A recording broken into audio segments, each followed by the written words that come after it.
a EMED, tá? Veio aqui do Rio Grande do Sul. Eu estou agradecidíssimo a ele aqui, porque ele tem toda a dificuldade de fazer qualquer evento, né, aqui em Salvador. E o Fernando, ele pegou e abraçou logo para falar sobre o Partido Liberal. Ele é liberal assim, na veia, tá? Formou ano passado, foi, Fernando? No passado. E daqui a pouco está indo para a ANMR, né, que é a Associação Nacional de Residentes. Tá? Nesse combate, ele vai falar aqui toda a história dele, que conseguiram até, inclusive, o DA, com muita dificuldade, o DCA, né? Pessoal de direita. Então, o Fernando é um cara muito bom, muito preparado. Vocês vão ouvir ele aqui, quero deixar ele com vocês. Bem, boa tarde a todos. Vocês estão ouvindo? Boa tarde a todos. Queria agradecer ao Dr. César pelo convite, agradecer a presença de todos vocês. Inicialmente eu vou me apresentar, então. Meu nome é Fernando Berti Machado. Eu me formei em dezembro do ano passado na Universidade Federal do Rio Grande, lá na zona sul do estado do Rio Grande do Sul. E eu fui, dentro desse processo de participação política nas entidades médicas estudantis, uma cria, um resultado também de todo aquele contexto conturbado que nós vivemos no ano de 2013. Eu sempre tive uma inclinação política, de participação, mas até então eu nunca tinha exercido essa inclinação. E em 2013, com todo aquele contexto mais médicos, nós lideramos uma chapa para concorrer ao diretório acadêmico da medicina na minha universidade. E nós visualizávamos que naquele momento o diretório acadêmico estava completamente estagnado e vinculado, inclusive, à linha ideológica do atual governo.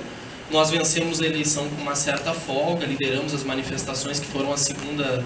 O conjunto de manifestações se tornou o segundo maior depois de Porto Alegre, no estado do Rio Grande do Sul, mesmo a cidade sendo significativamente menor do que outras. E comecei a participar, a partir daquele momento, como membro dos estudantes, representante dos estudantes na comissão de planejamento do hospital para os próximos 10 anos, na comissão de transição do hospital que aderiu à IBSER, já participando. E as coisas foram crescendo. Fui começando a me envolver com grupos liberais, com o Clube Atlântico, que é uma organização do EPL, do Estudantes pela Liberdade, lá na minha cidade.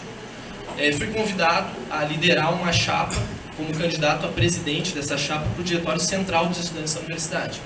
Uma universidade federal com 15 mil alunos, que obviamente vocês devem imaginar que era um reduto completamente consolidado da esquerda no movimento estudantil, como diversas outras universidades federais do nosso país. Nós lideramos essa chapa, eu era coordenador geral. Lá a estrutura hierárquica se baseia em 3 cargos de coordenador geral que equivalem à presidência. E muita gente nos indagava que loucura era essa, como é que vocês vão ganhar um DCE dentro de uma universidade federal se assumindo como uma chapa de direita e de ideologia liberal. E eu sempre que era indagado assim, eu respondia da seguinte maneira: olha, nós vamos ganhar a eleição por um simples motivo, que é a primeira vez que nós vamos apresentar um projeto alternativo.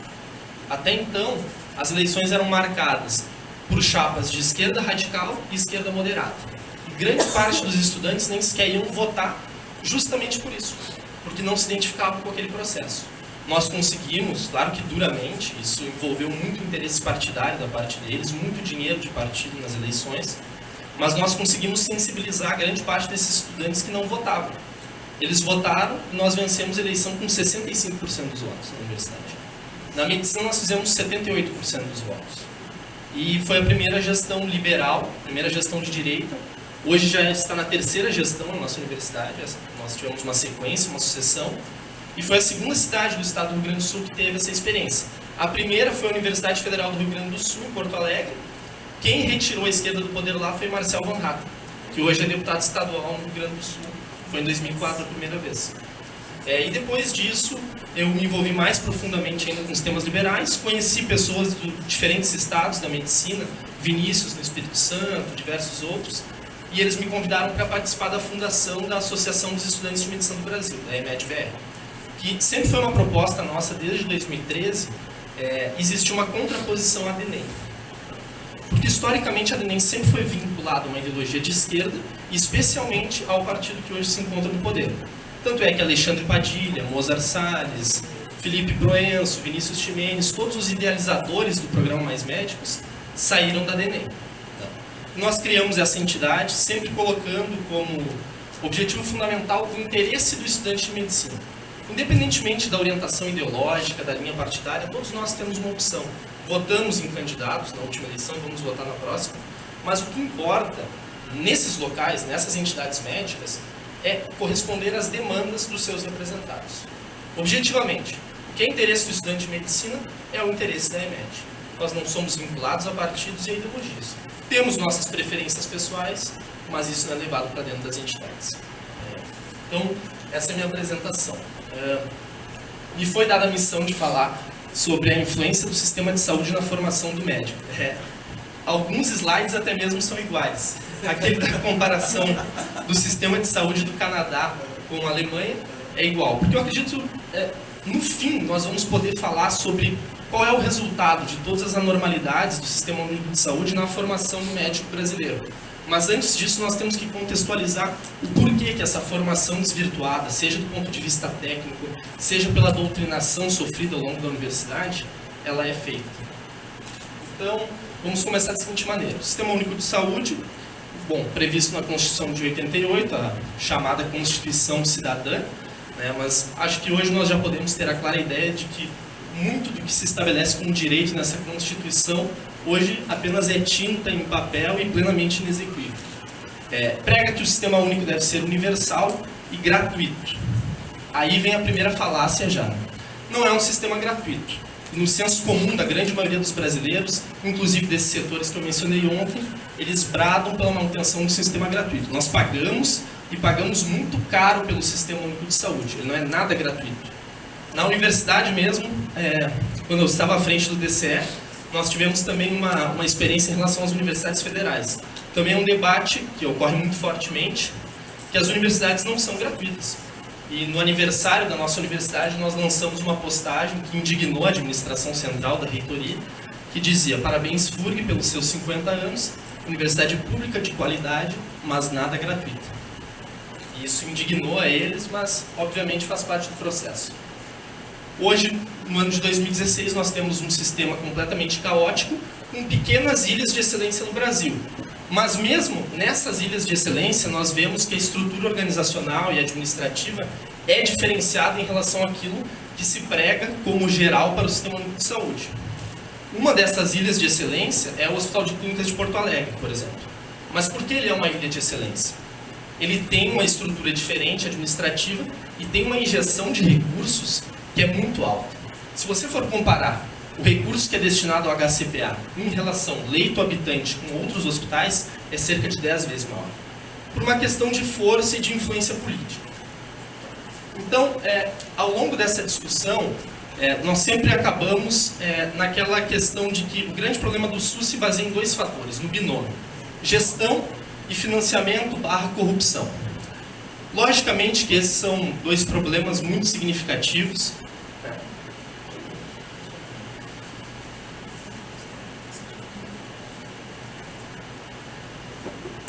Quanto ao problema de gestão, eu vou citar uma confidência que me foi dada pelo presidente do Sindicato Médico do Rio Grande do Sul, Dr. Paulo Argola. Eu esqueci de mencionar, eu fui diretor do núcleo acadêmico do Sindicato Médico do Rio Grande do Sul. Ele contando uma certa passagem lá de uma conversa com um amigo pessoal, um amigo que era servidor público, esse amigo se aposentou, foi morar novamente na sua cidade do interior e assumiu a administração e investiu numa loja de materiais de construção. E depois de 6 ou 7 meses, essa loja de materiais de construção foi à falência. Depois que a loja de materiais de construção foi à falência, sem ele ter qualquer tipo de formação na área de saúde, o prefeito convidou ele para ser o secretário de saúde do município. Então, vocês vejam o estado do processo gerencial e da gestão em saúde no país. Isso também é uma culpa dos médicos e dos estudantes de medicina. Por quê? Nós temos a tendência, isso é justificável de certo lado, de nos interessarmos exclusivamente pela questão técnica da medicina. Nós temos uma formação muito deficiente desde a faculdade na questão administrativa, de processo gerencial, e nós acabamos inevitavelmente dominados e subordinados a pessoas que ocupam esses cargos sem a mínima qualificação. E somos obrigados a lidar com essas consequências. Então, será mesmo que o problema é unicamente ou predominantemente gestão e corrupção? Ao que tudo indica, todos os elementos nos levam a crer que o grande problema do Sistema Único de Saúde é o Sistema Único de Saúde. Pode passar. Então, alguns mitos do SUS. Como ele se organiza. Um dos mitos é que se diz que os mais ricos pagam para os mais pobres. Ou seja, aqueles que têm uma condição socioeconômica melhor, pagam em números absolutos e proporcionais mais impostos para que, especialmente os mais pobres, quando houver necessidade, se utilizem do sistema. A realidade, em contraposição a isso, é que alguns recebem mais do que pagam, isso é evidente, embora seja raro. Existem casos, por exemplo, em que tratamentos ao custo de R$300 mil mensais hoje no Sistema Único de Saúde. Logicamente, esse paciente está recebendo muito mais do que ele contribuiu para tal. E outros, a grande maioria, paga muito mais do que recebe. A grande maioria dos pacientes não utiliza o Sistema Único de Saúde e paga, ou melhor, é retirado coercitivamente do bolso dessas pessoas por meio dos impostos para sustentar o Sistema Único de Saúde. A partir da classe média alta, se paga duplamente, porque quase todos têm um seguro privado de saúde. Então, a maioria da população pobre possui poucas intercorrências, isso é um dado estatístico, eu posso fornecer esse estudo, e seria muito mais eficiente que esse imposto, esse volume de recursos significativo que é retirado de uma maneira forçada, coercitiva, do bolso do cidadão, fosse deixado no próprio bolso do cidadão e ele, de acordo com as suas escolhas pessoais, de acordo com as suas circunstâncias, optasse pela melhor opção de acordo com as suas circunstâncias. A minoria utiliza o sistema de maneira recorrente e sem filtros. Isso é muito comum. Eu, por exemplo, faço plantões numa unidade de urgência e emergência na minha cidade, em que 90% dos meus atendimentos são consultas ambulatoriais, nada de urgência e emergência. Cerca de 50% desses 90% de atendimentos poderiam facilmente ser resolvidos, equacionados em casa. Com medicação que não necessita de prescrição médica, com observação. Ou seja, há um uso recorrente e irracional do sistema, nós vamos ver por quê um pouco mais adiante. Então, a questão fundamental do Sistema Único de Saúde é que ele é um sistema insustentável do ponto de vista econômico e, por consequência direta, insustentável do ponto de vista operacional. Os impostos que são retirados da população para a manutenção desse sistema, eles não têm a mínima relação com a qualidade do sistema. É um percentual fixo de recursos que é destinado independentemente da relação de atendimento, do nível de permanência daqueles pacientes, do tempo de permanência para a alta. Os investimentos são feitos através dos atendimentos versus investimentos reduzindo atendimentos. Essa é uma dicotomia em relação ao sistema público e ao sistema privado. Pode passar, por favor. O tratamento, em geral, no sistema público, ele é uma fonte de gastos. E no sistema privado é uma fonte de lucros. Como que nós vamos exemplificar isso? Exemplo, uma determinada unidade hospitalar necessita de uma reforma, hipoteticamente falando, da sua ala oncológica. No sistema público, em geral, essa reforma vai ocasionar com que o volume de recursos destinado a ela seja retirado justamente da atividade fim, ou seja, do atendimento. Vai se fazer menos consulta, vai se fazer menos procedimento e menos cirurgia para custear aquela reforma. Já no sistema privado, em geral, o que ocorre é justamente o contrário. O volume de recursos gasto para aquela reforma é derivado do lucro dos atendimentos. Ou seja, um processo gerencial minimamente organizado que levou o lucro através dos atendimentos e o excedente é reinvestido no próprio hospital em outros setores. Então nós temos um conjunto de características desse sistema, que é um sistema de livre demanda, sem qualquer tipo de triagem ou filtro. Não falo aqui das triagens que existem em alguns hospitais, muito poucos de maneira qualificada na emergência, mas de uma triagem socioeconômica e mais profunda, e que abrange 200 milhões de pessoas. Ou seja, mesmo que você ganhe 20 mil reais por mês, ou que você ganhe 740 reais por mês, você tem acesso a esse sistema, sem qualquer tipo de análise, sem qualquer tipo de triagem, sem qualquer tipo de sistema de preços, algo elementar na economia moderna para que se gere o mínimo planejamento e processo gerencial. E isso faz com que o sistema seja absolutamente insustentável do ponto de vista econômico.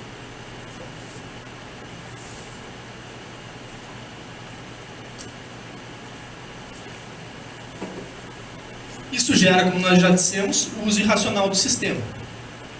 Várias vezes, nessas 12 horas de plantão, nos plantões que eu faço, atendo 130, 140 pacientes, dos quais 70% ou 80% no mínimo não havia necessidade de estar lá. E isso também tem uma relação com a questão da cobrança ou não. Isso é inegável. Eu estava falando agora com um colega ali na plateia.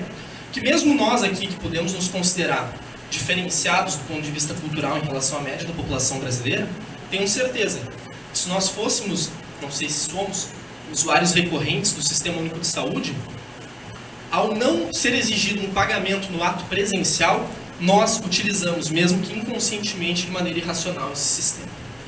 E há, consolidada, por meio do senso comum na sociedade brasileira, em todas as sociedades, a ideia de que o imposto é um pagamento invisível. Você acha que você não está pagando por aquilo, você já está pagando e muito bem pelo imposto, mas se você não paga no ato presencial, evidentemente aquilo passa uma ideia de que é efetivamente um sistema gratuito, como muito se fala. Então nós temos aí a conclusão de que o SUS empobrece os mais pobres, ou seja, você retira grande parte dos recursos dessas pessoas por meio dos impostos, retira de todos, dos mais pobres ou dos mais ricos, mas evidentemente isso repercute de uma maneira mais significativa no bolso dos mais pobres. E você diminui a qualidade do sistema, porque se você gera esse caos da relação oferta-demanda, filas absurdamente grandes, diminui a qualidade do sistema, e quem é o mais penalizado pelo Sistema Único de Saúde é justamente o mais pobre. E os grandes defensores do SUS dizem que justamente é a garantia dos mais pobres. Essa é a grande contradição. O mais pobre fica mais pobre ainda, porque é retirado o recurso, e ele é obrigado a utilizar um sistema com uma péssima qualidade. Outras consequências são o êxodo de médicos, né? Isso é inegável, a partir do momento em que o médico se consolida no mercado do trabalho, a não ser alguns abnegados ou que têm prazer pela docência, que querem estar vinculados a instituições de qualidade, que ainda são de qualidade, a grande maioria dos médicos busca o mercado privado, instituições privadas, seus consultórios, as suas clínicas. E outra consequência fundamental disso é que grande parte dos brasileiros hoje tem reduzido o seu senso de autorresponsabilidade em relação à saúde. Grande parte deles responsabiliza o médico e o Estado como tutor da sua saúde, e não ele próprio, como deveria ser. Então, outra questão muito complexa é claro que é um tabu muito grande nós contestarmos o Sistema Único de Saúde. Hoje eu vinha conversando com o Dr. César que até 5 anos atrás, os ideais liberais no Brasil não eram absolutamente nada. Quem há 5 anos atrás contestasse o Sistema Único de Saúde seria apedrejado em qualquer local de manifestação. E dentro dessa discussão está a discussão. Nós temos que determinar se a saúde é um bem ou é um direito. Ela é uma mercadoria ou não é? Fora dos estigmas que aparentemente possam surgir quando você fala que a saúde é uma mercadoria. São estigmas gerados por aqueles mesmos segmentos a que eu me referi anteriormente. Então, será que nós não conseguiríamos justamente cumprir de maneira mais fiel o nosso juramento, prestar uma medicina mais qualificada, com uma maior atenção à relação médico-paciente, se a saúde fosse entendida como um sistema econômico como qualquer outro, com as suas peculiaridades, mas que tivesse um processo gerencial minimamente qualificado, ao invés dessa, digamos, sobreposição de sentimentos e emoções em relação a uma lógica racional de administração. Então, hoje nós temos um sistema com altíssimo custo para a sociedade, grande parte dos impostos, né, com baixíssima qualidade e forte interferência e intervenção do Estado, que é, inegavelmente, a grande causa desse processo de deterioração. Um dos grandes símbolos que faz com que o SUS possa ser considerado hoje como um sistema fracassado, que não tem mínima perspectiva de futuro, é que todos os componentes dessa cadeia estão insatisfeitos.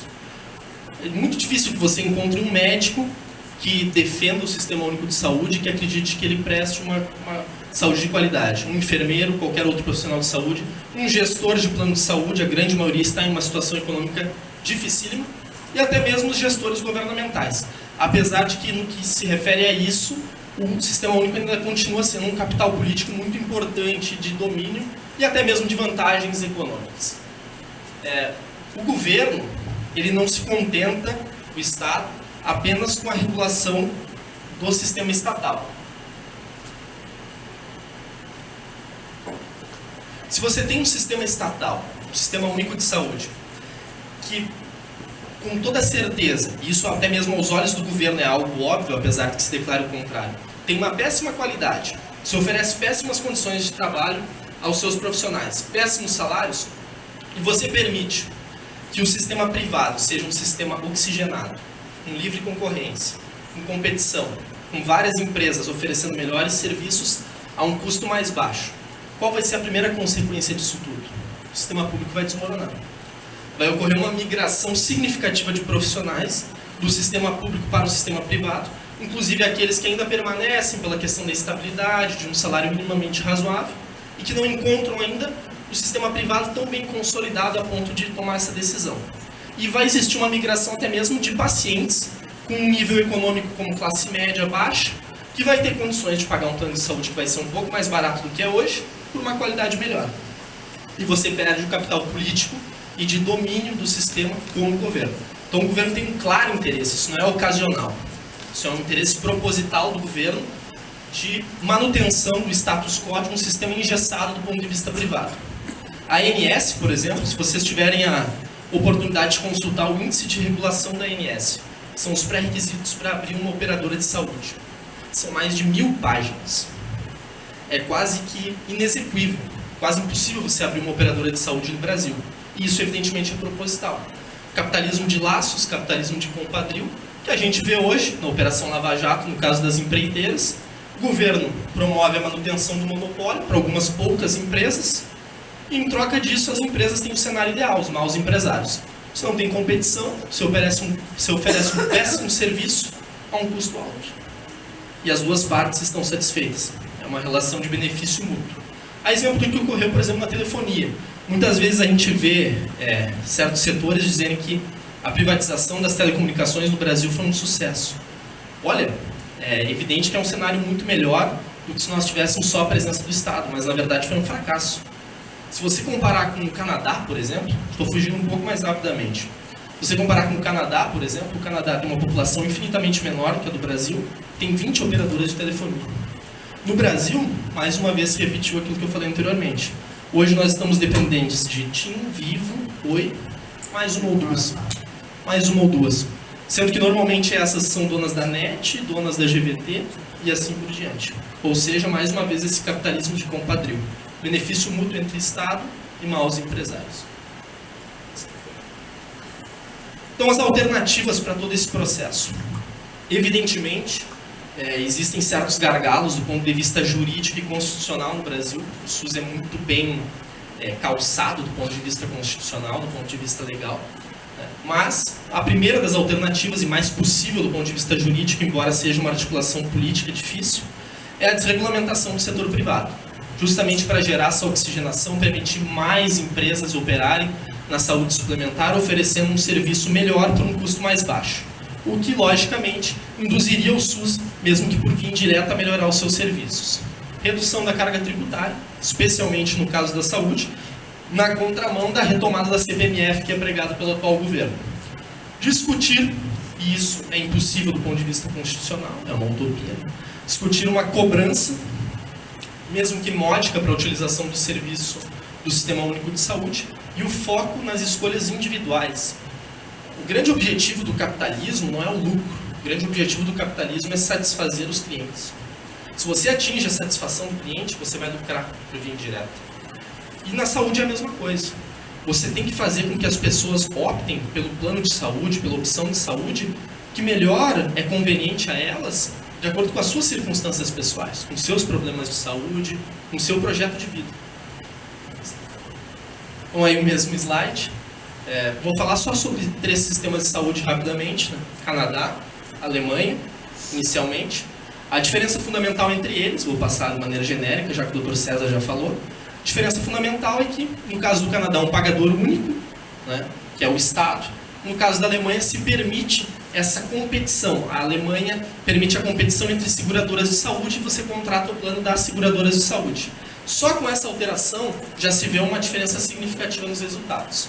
O investimento da Alemanha é menor e os resultados muito melhores, além do índice de leitos por 1000 pessoas ser quase o triplo.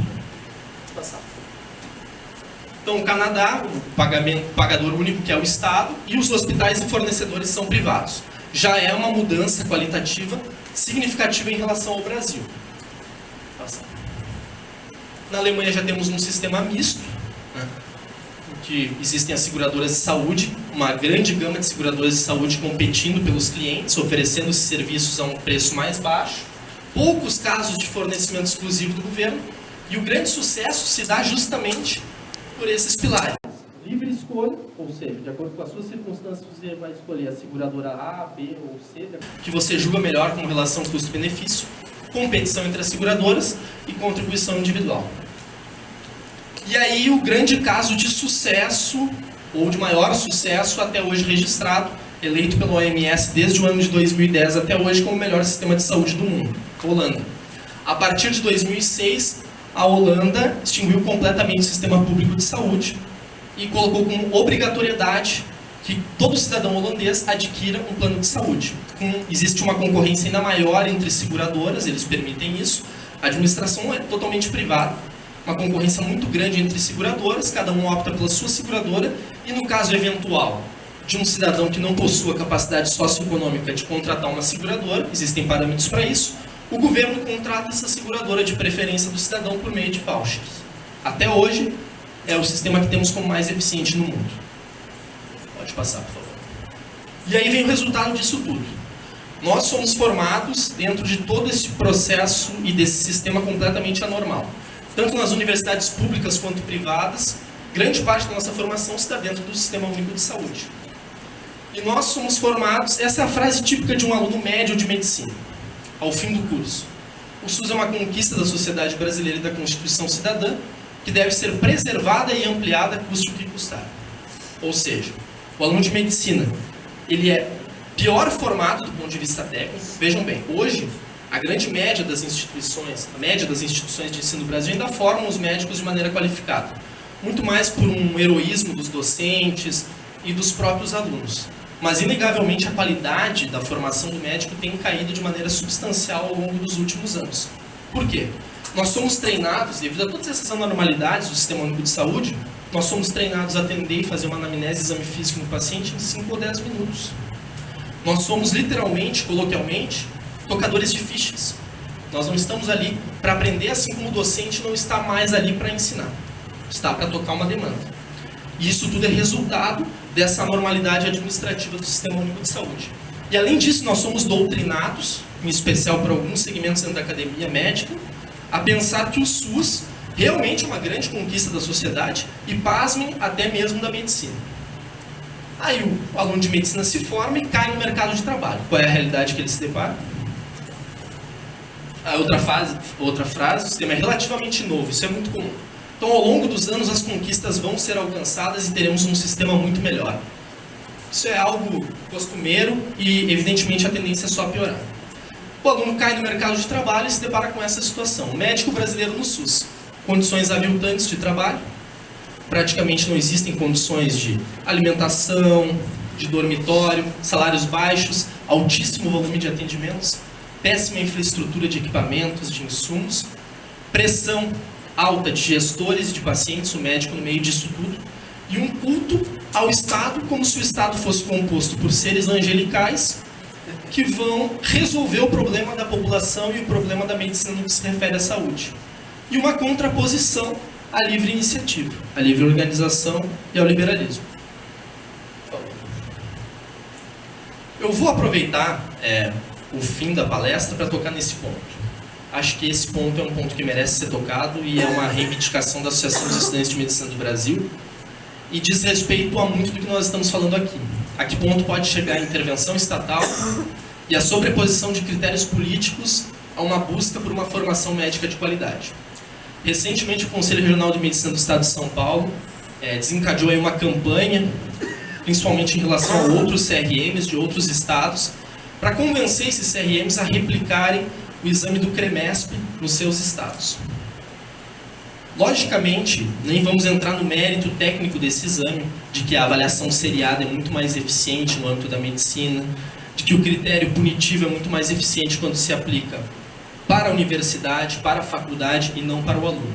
O que nós temos como cenário é que depois de todas essas anormalidades do SUS, do estudante de medicina inserido nesse sistema completamente desequilibrado, a sua formação deficiente vai ser responsabilidade sua, e não justamente do Estado e das instituições que foram abertas sem critérios mínimos de qualidade e autorizadas pelo Estado para atuarem.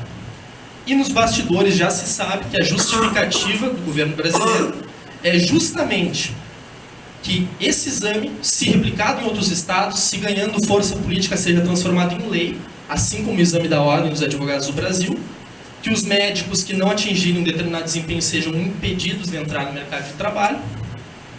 E, novamente, nós vamos ter essa sobreposição de critérios políticos, exclusivamente políticos, porque isso vai servir como justificativa para uma abertura ainda mais desenfreada de faculdades de medicina. O governo vai abrir mais faculdades de medicina de uma maneira mais exponencial do que tem feito nos últimos anos e vai dizer, não, agora nós temos um filtro, tem um exame para proteger a sociedade. Essa é a grande questão estratégica hoje e nós temos que estar unidos contra isso. E eu tenho liberdade para falar isso. É muito claro que nesse conselho especificamente existe uma ligação muito forte com o atual governo federal. Então, pode passar, por favor. Eu vou encerrar com a frase de uma mulher que para mim é a minha maior referência política. Eu acho que foi muito provavelmente a maior liderança política do século. E ela diz que deixe-me dizer em que acredito. O direito do homem de trabalhar como quiser, de gastar o que ganha, de ser dono de suas propriedades e de ter o Estado para lhe servir, e não como seu dono. Essa é a essência de um país livre e dessas liberdades dependem todas as outras. Obrigado.